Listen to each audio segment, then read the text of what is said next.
Welcome to the WebMD Health Discovered podcast. I'm Dr. Neha Pathak, WebMD's Chief Physician Editor for Health and Lifestyle Medicine. For so many people, allergy season is so much more than just a little bit more sneezing or irritation in the eyes and nasal congestion. It might be months of brain fog, poor sleep, missed work or school, and a feeling that your body is constantly overreacting to the world around you. It can also be hard to tell what's quote unquote just allergies and what might be an infection, and when it's time to seek help beyond over the counter medications. There are a lot of other factors to consider as well. We know that climate change is making pollen season longer, earlier, and the pollen is so much more reactive in our bodies.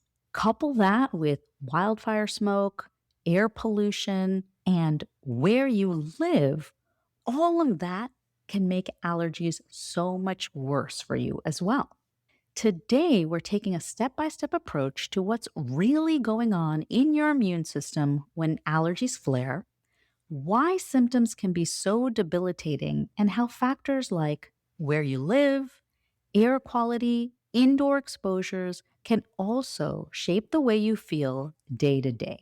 We'll walk through what a thorough allergy evaluation actually looks like, from skin testing to figuring out your specific triggers.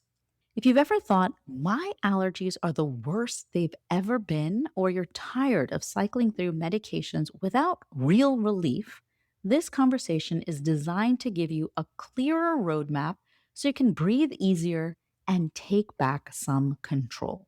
First, let me introduce my guest, Dr. Zachary Rubin. Dr. Rubin is double board certified in pediatrics and is also an allergist immunologist who practices at Oak Brook Allergists in the Chicago area. He's a nationally recognized medical educator and public health advocate. He shares evidence-based, accessible advice on allergies, asthma, and vaccines with over 4 million followers under the handle @Rubin_allergy. All About Allergies is his first book, offering a clear, compassionate guide to managing allergic diseases. Welcome to the WebMD Health Discovered podcast, Dr. Rubin. Thank you so much for having me. I am so excited to be here with you. Well, I am super excited for our listeners, but also for myself because I have two tweens, teenagers who suffer from really significant allergies. And I will tell you, every year I'm like, I'm going to do something about this proactively. And then we make it through the allergy season, and then we're back to thinking about it again in spring. So I am really looking forward to our conversation. Absolutely. You know, every year people come into my office and say, oh my gosh, my allergies are the worst that they have ever been. And this is becoming increasingly a problem for a lot of reasons, including the fact that our temperatures and carbon dioxide levels have been rising, which correlates to higher pollen counts. And they're also starting earlier and ending later. And so more and more people are exposed to these grains released from plants like trees, grasses, and weeds throughout the spring, summer, and fall, causing a lot of different symptoms that people experience. So, can you talk to us a little bit about some of the factors that can play a role in how you experience allergy symptoms? Absolutely. So, location definitely matters. So, when you live further south, the pollen season tends to start earlier and it's a longer season as you're in a warmer climate. In fact, if you live in many of the parts of Texas, they have something called cedar fever, where there are trees that release pollen in as early as December and January. So, even though the pollen grain there is not highly allergenic, like it's not something that would be as bad as ragweed. It's produced in such large quantities that it kind of overwhelms your immune system and makes you have really just terrible symptoms that way. If somebody lives in a city versus in a suburb, it makes a difference in terms of the types of indoor allergens you're exposed to, but also the amount of air pollution. And something that we have experienced, especially in the north more recently over the past couple of summers, is that because of those rising temperatures, as I mentioned earlier, we're also having larger, more robust wildfire seasons in Canada that we did not see before. And now with the current wind patterns, it's blowing a lot of the smoke down into where I'm practicing in the Chicagoland area, but also in the East Coast. It's in many parts, which California is used to that. They have wildfires all the time and for many years, but we had about an 18% increase in the number of ER visits related to asthma of the summer of 2023 because of how severe the air quality was. In fact, Chicago had the worst air quality in the world one day that summer. It was so bad that you look at the sky and it was orange. And I know people in New York were also reporting that as well. So this is a major problem that is often underlooked and not talked about enough because it impacts so many facets of our health that I'm happy to get into with you. I'd love to pull on one of the threads you mentioned. So let's take a little bit of a step back and talk just about what is going on in our immune systems when we're experiencing allergy symptoms. Absolutely. So, the most common way that the immune system abnormally responds to these foreign substances, like it's pollen or pollution, things like that, it's something called a type 1 hypersensitivity reaction. Essentially, what happens is your immune system is constantly trying to make sure that you're protected against infections and foreign invaders, but sometimes it gets confused and thinks that foreign substances like pollen grains are like parasites, and so it starts to create this immune system response called sensitization, where your B cells of your adaptive immune system make antibodies, they're little protein tags, specifically called IgE. The reason why it's called IgE is because when they first discovered it and they did skin testing, they found that your skin turned red or erythematous, that, hence the E in that kind of response. And so you initially get that primed immune response, that sensitization, you have the antibodies present. They then coat cells of your immune system called mast cells, which contain a lot of chemicals like histamine, and many people are familiar with that chemical if you take antihistamines and block those effects. So, upon subsequent exposure, you start breathing in more pollen grains. Your immune system activates, releases histamine and other chemicals, and you get this initial phase reaction where you get sneezing, runny nose, itching. Your eyes may start to water and become red if it's a seasonal allergy. And then you start 4 to 8 hours later getting a late phase reaction where white blood cells called eosinophils start to infiltrate that area and create more inflammation where you get the congestion, the swelling in your nose, post-nasal drip, and just kind of a generalized malaise, or you're just not feeling well. You're very tired because your immune system's activated and you're also not sleeping quite as well. So this ends up leading to a cascade of events like the swelling leading to problems with your sinuses draining because it produces fluid that if it doesn't drain well, you could have viruses infect the sinuses and lead to sinusitis. And sometimes that leads to a secondary bacterial infection. So some people may need antibiotics for that. Same thing's true of increased risk for ear infections.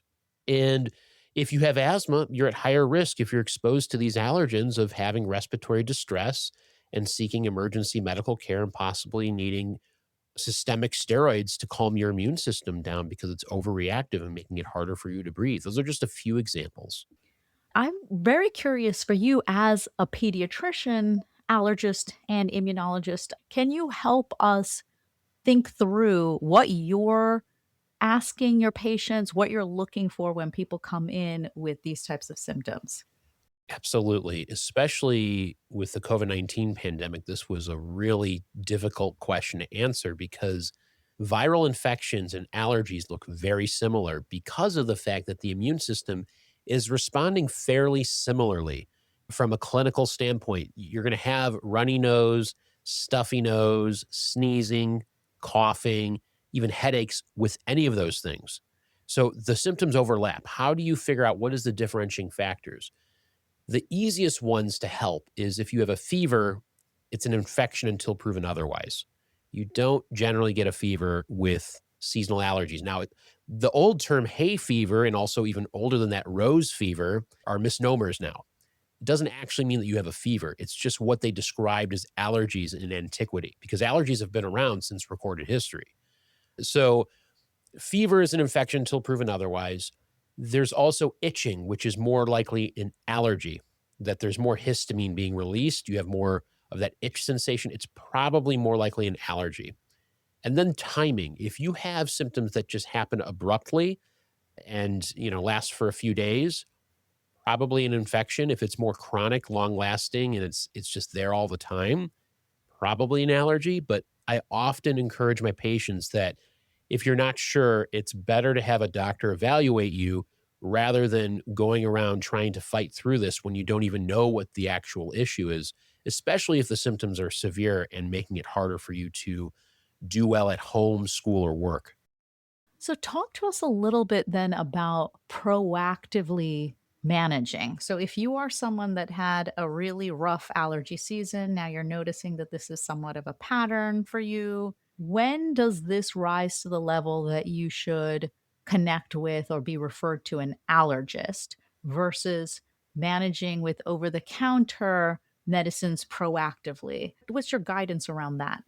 Right. So if we're talking about seasonal allergies specifically, because there's a lot of other conditions that we treat, but seasonal allergies specifically, if you've tried over the counter medications and it's not helping, that's easy. Definitely see an allergist, right? Because maybe we need to do further prescription treatments, testing, and all that. But I think it really actually comes down to what is your quality of life like living with allergies? Even if you are pretty well managed, but you're taking a boatload of medications, don't you want to try to find ways to do more with less? I mean, this is we live in a day and age where we're really trying to figure out, be mindful of what we put in our bodies. And so if you're overloading yourself with medications, may not be the best way to go, right?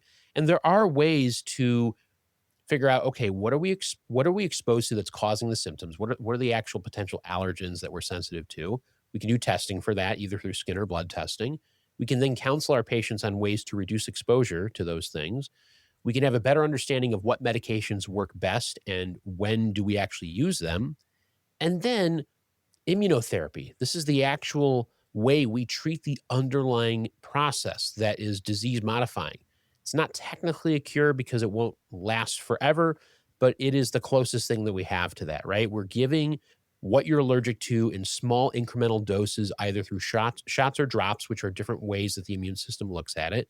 And it slowly trains the immune system to be less reactive. It's kind of like taking your immune system to school, showing it the same thing over and over again and boring it to death so that we could potentially have less symptoms and less medication burden. Can you walk us through what a typical evaluation looks like? And to your point, we're focusing really just on seasonal allergies right now. When we talk about seasonal allergies, just like any specialist, they're going to give you a bunch of paperwork that you need to fill out. And sometimes we ask the same questions because we may tease out some more information. We want to verify things. So don't think that we're not paying attention to what you write down. We actually are. We just want to also streamline the visit. So if you get that paperwork done early, that's great. If you had previous labs, bring those in. We will look at that and get a detailed history to figure out what are the symptoms that bother you the most? When are they occurring? What are the potential triggering factors? What are the potential relieving factors? These are all standard questions that any doctor will ask just, for a different problem list, right? And medical students who are listening will attest to that they're taught early on how to take a history. And so our history is mostly focused on what are these triggers and then also quality of life issues. Like how is this actually impacting you and what can we do to help alleviate those issues? And then we do testing. And in the office, we do a skin test where in my practice, I do one or two steps depending on how old the patient is and what their underlying issues are. So the first step is what we call a percutaneous skin prick test, often referred to as a scratch test, where I take pieces of plastic with little tiny prongs and put drops of allergy extracts. So that's going to include things like pollen grains from trees, grasses, and weeds, mold, cats, dogs, and dust mites. We also do some horses and guinea pigs as well. We put that on the skin either on the forearms or on the back.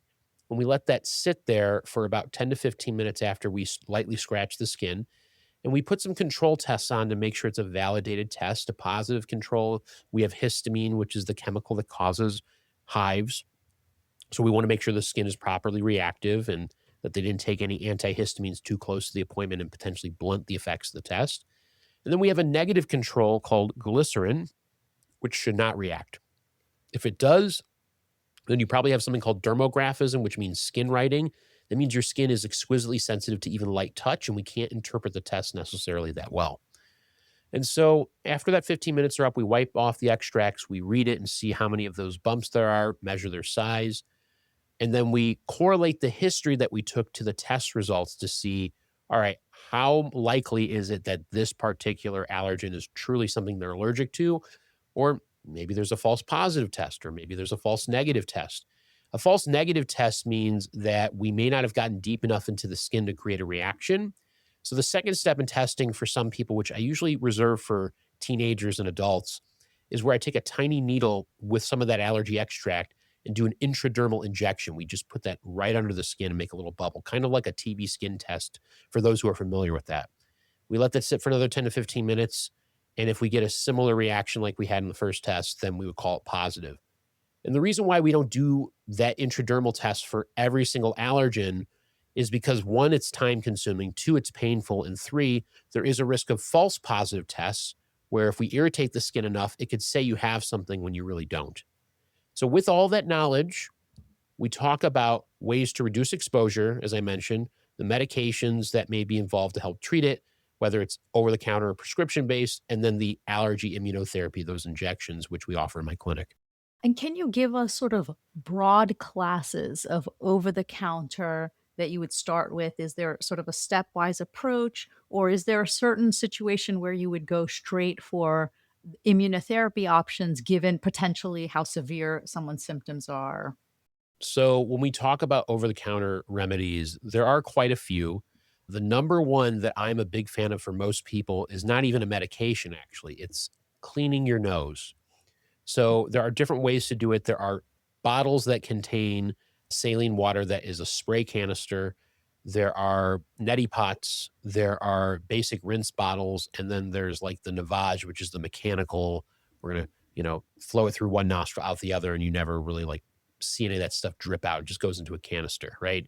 So there's different levels to doing this, but it's really important to do this at least once a day if you have allergies, because when you're breathing, your immune system is naturally making mucus to act as a fly paper trap and capture all those irritants and allergens. And that mucus has to go somewhere. It's either going to sit there and create more inflammation, or it's going to go to the back of your throat and cause postnasal drip, which can cause coughing and sore throat, or it'll run out the front, cause a lot of sneezing, right? So all these symptoms are related to the fact that foreign material is just stuck there. And so if you can rinse that out before you go to sleep, you will be able to not only breathe a little bit better, but also when you use nasal sprays, they're more effective because you just rinsed off the mucus that was sitting there. The medicine will penetrate more deeper into your healthy tissue and make the medicine more effective.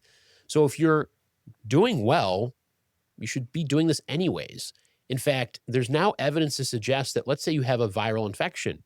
We're getting more evidence that if you do nasal rinses twice a day, you may decrease the severity and the duration of that cold.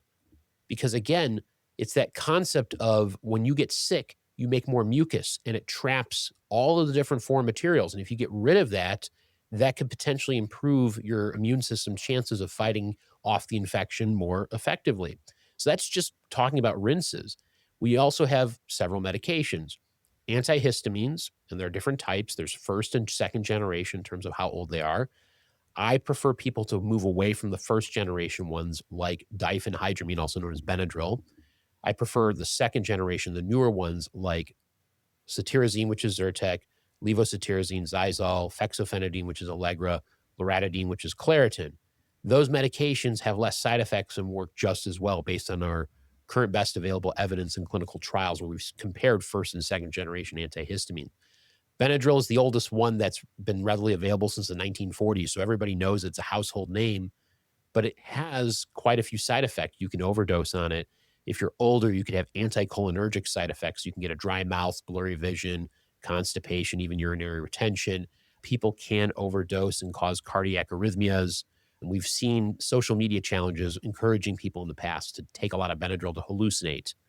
So that's never a good idea, and it shouldn't be used as a sleep aid, even though it's marketed that way, because it doesn't actually improve your sleep quality. It makes you more drowsy. So you might fall asleep, but it kind of has similar effects to alcohol, and you end up feeling more groggy in the morning. And obviously, any of these things we're talking about, you talk with your doctor specifically for your health needs. There's also nasal sprays that contain antihistamines. That's Astapro or Azolastine over the counter. There's nasal steroids like fluticasone, which is Flonase, and there's several other types that are similar. And you can use both of those nasal sprays in conjunction, which can be highly effective for people. There's decongestant pills and sprays. So pseudoephedrine is the one that you can get behind the counter. The Combat Methamphetamine Act of 2005 moved pseudoephedrine from over the counter to behind to control the amount of potential illicit substances that could be made. So when you see a decongestant that's oral over the counter, it's not effective. So that's phenylephrine. The FDA ruled recently that they're not effective. So any medicine that contains that is more of a placebo than anything at this point. It really should be pulled. But there's nasal sprays containing decongestants like phenylephrine nasal spray or oxymetazoline, which is Afrin. And it can be very effective at causing your stuffy nose to go away quickly. But if you use it for more than 3 to 5 days in a row, you could end up getting something called rhinitis medicamentosa, where you end up having to use the medicine more and more and more because you get a rebound congestion. And it's almost like an addiction that people have several sprays in their car. They're just trying to keep up with it. It's very difficult to treat once someone becomes dependent on that medication. And the oral pseudoephedrine over the behind the counter can be very effective. But if you have high blood pressure, diabetes, thyroid problems, you got to be careful with the potential side effects of it. So that's sprays and pills. There's also eye drops too that you can get. Like I like artificial tears that you put in the fridge and leave it cooled so that when you come home, you can just put a few drops in. That cooling effect really helps decrease the inflammation. It feels nice in the eyes and also just washes out any irritants or allergens in your eyes. And then there's a few over-the-counter eye drops I like Zatador, which is ketotifen, and Pataday, which is olopatadine. So they have both antihistamine and mast cell stabilizing properties. The problem with eye drops is that they're very expensive, and even if you prescribe them, they're very expensive. So I like to focus patients on their nasal symptoms because we know that nasal symptoms are connected to the eye symptoms, whether it's from like the direct plumbing, as I call it, because the vessels are kind of shared. And if your nose is congested, it can cause congestion in your eyes and itching in your eyes. But then there's also a neurological reflex called the nasoocular reflex, where if your nose is having irritation, it can lead to your eyes reflexively having similar symptoms because the immune system is trying to prime itself to protect against that whole apparatus, thinking that if there's something in your nose, your eyes might be affected as well. A lot of patients have questions around barrier. So, wearing masks or should I wear sunglasses when I go out? Can you talk a little bit about what we know around the evidence for those types of methods? Right. So, because of the COVID-19 pandemic, more people have been wearing masks, and our understanding of how that reduces transmission has evolved over time. And what I have found from the studies that have looked into this is that people have reported significant improvement in their allergy symptoms when they wear a surgical mask or something that's a little bit more robust, like a KN95 or N95 mask. And so all of these particular allergens are large enough that those kinds of masks will get filtered very effectively. So if I have a patient allergic to something in the outdoors and they have to do garden work, I'll tell them wear eye protection and a mask, a surgical mask or better. You will feel so much better. You won't have that same level of illness if you are out and about like you normally do. A lot of patients who clean their house to try to reduce allergen exposure end up having worsened symptoms temporarily because as you're cleaning, it aerosolizes everything, right? If you vacuum or you dust, you're not just trapping a lot of the dust, you have some of it released. So having a mask and eye protection can be very effective. There's also some companies who are trying to sell these products where they put a direct nasal barrier. And I find that to be more expensive and potentially doesn't fit well. The concept makes a lot of sense, but the question is, does it really work in practice? And I think masks is a cheaper, more effective alternative.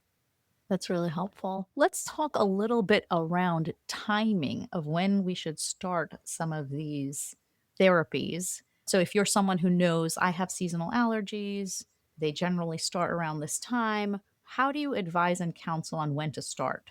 Right. So once we know what they're allergic to, we can then give them better counseling on it. So let's say you are just a springtime a tree pollen allergy sufferer. We know, at least where I live, pollen starts coming out in March, and it's hard to predict exactly when. It usually is starting earlier and earlier and earlier. And so we have a general sense of when it's going to happen. And you don't want to start medicine right as the season starts or right when you start getting symptoms, because as I mentioned earlier in the episode, you not only have this kind of acute reaction, this short term, very quick onset where you get exposure, you get a late phase where the inflammation ramps up. Those eosinophils ramp up, create the swelling. And once that machinery starts going, it's harder to turn it off. So I tell patients, start your medicine about 2 to 4 weeks early so you get in the habit of doing it, but then your immune system is ready to handle this better. And so my joke is I'll tell patients, all right, Valentine's Day is now a date with your nose. That's going to be when you're going to start. That's not true for everybody and wherever you live, because again, if you're in the South, your season starts much earlier. So again, you need to know when the season starts, generally speaking, and then start your medicine about 2 to 4 weeks earlier so that you are less likely to have severe symptoms during that pollen season. What do you generally recommend folks start 2 weeks in advance?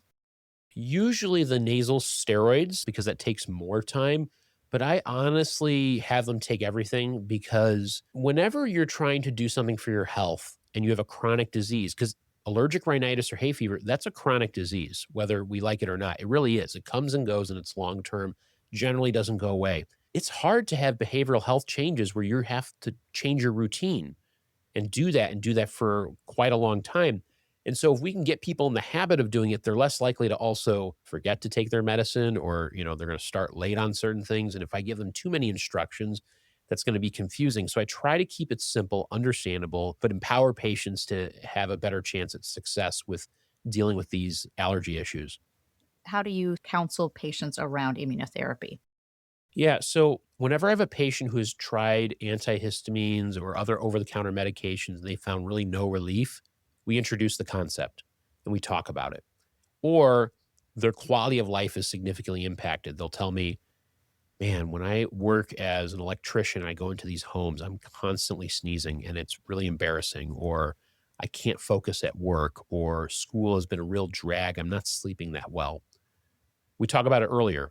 So a lot of my patients, I will introduce those concepts, and typically I see a spike in people wanting allergy injections in spring and summer because that's when the worst time of the year is. But it really comes down to if they failed over the counter therapy or if it's really impacting their quality of life.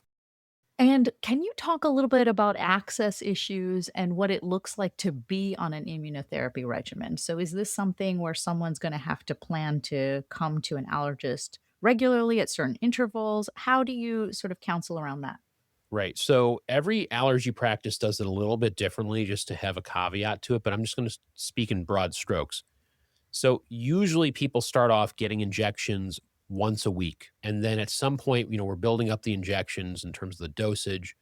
It'll get spaced out further and further and further until you're eventually only coming in once a month. But we most allergists will do it in the office because there's a small risk, but it happens from time to time of a severe allergic reaction known as anaphylaxis. So you could have hives that are generated all over your body. You could have problems breathing or wheezing.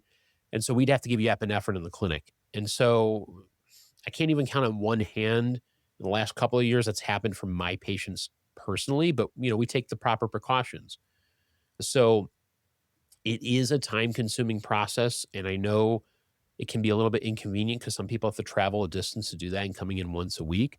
So sometimes we may actually give the serum that we make for the patient and have them get it closer to home, whether they're in college and have a student health or there's another doctor willing to give the injections that's closer to home.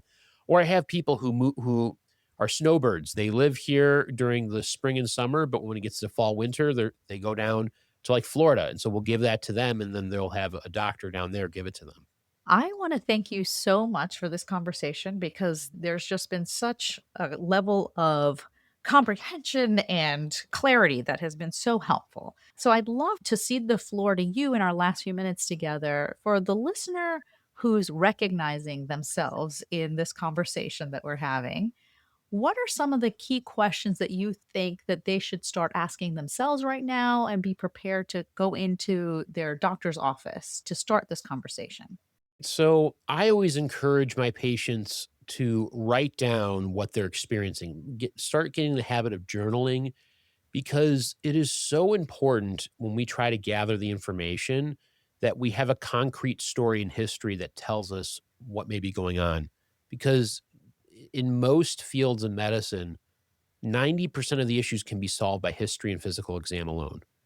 That's an older school way of thinking, but I still think that's pertinent today. Even if you're a specialist, that story is so important for so many reasons.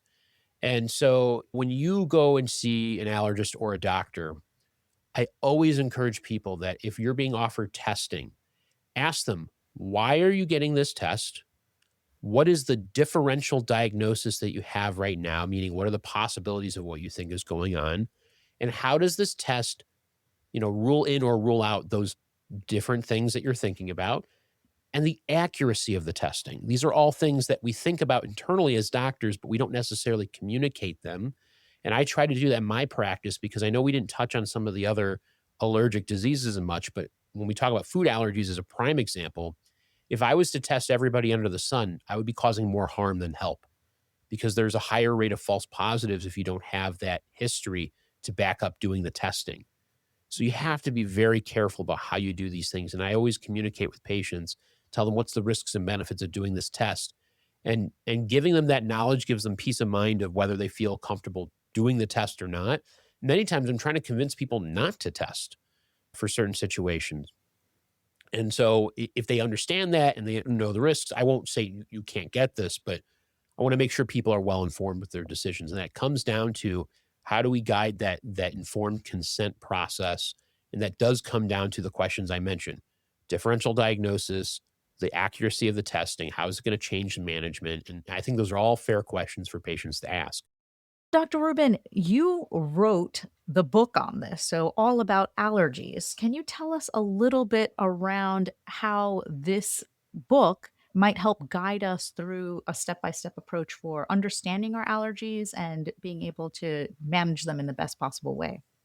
Absolutely. So, we talked a lot in this episode about food allergies and seasonal allergies, but there's a lot more that allergists do and a lot more that people suffer from, whether it's asthma, medication allergies, even allergic reactions to vaccines, chronic hives, mast cell problems. So there's a lot in this book that's for a wide audience because millions of people suffer from allergic diseases. It's one of the most common chronic diseases that we face in the United States and abroad. And when you look out there, there's really not a lot of resources that are geared towards as many people as possible to get a really deep understanding of these various issues. So I formatted the book so that it's three parts. The first part sets the stage where we learn about the history of medicine, you learn about immunology, anatomy, and what to expect when you go into an allergist office and testing that's done. And I do it that way because I respect people's intelligence and I want to give them some higher level of understanding on these different topics that you can Google and ask for certain things, but you're not going to get the necessary scientific context to really supplement the knowledge to really get an understanding about what are these allergic diseases about. The terminology can be very confusing, and I think people need to get that base level, which I even say multiple times in the book. I know this is going to be a little bit of a slog. It's not going to be like the rest of the book, but you need to have this to have the language of Right. being able to have a conversation about this. So you set the stage. Part two goes into each of these disease states more specifically in a narrative format where I talk about my encounters with patients or I interviewed followers of mine from social media who live with these issues to help tell that story in a way that when you're in medical school, it's now about case based learning. You learn through not only seeing patients, but reading about them in the context of an organ system, as an example. So I tell a bunch of stories in that second part related to those diseases.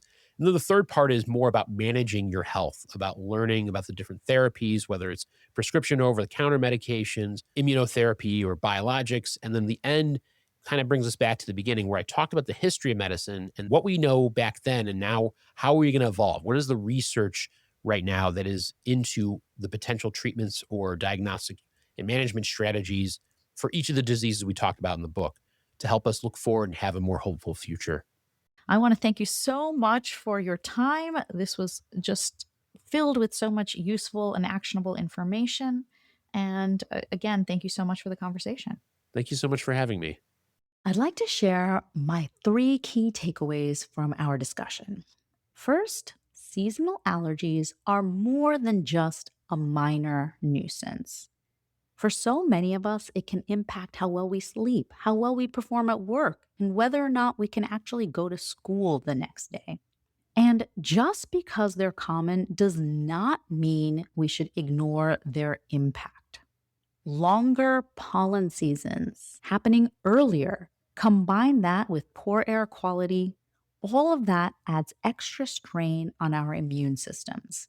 And we know allergies disrupt sleep, school, work, affect our mood, and even raise our risk of sinus infections, ear infections, and asthma flares. So it's something we should take more seriously. Second, over the counter options are most effective when used strategically and early. That means regular saline nasal rinses, using newer antihistamines, and correctly using nasal sprays. All of that can significantly cut symptoms, especially when you start using them a few weeks before allergy season begins.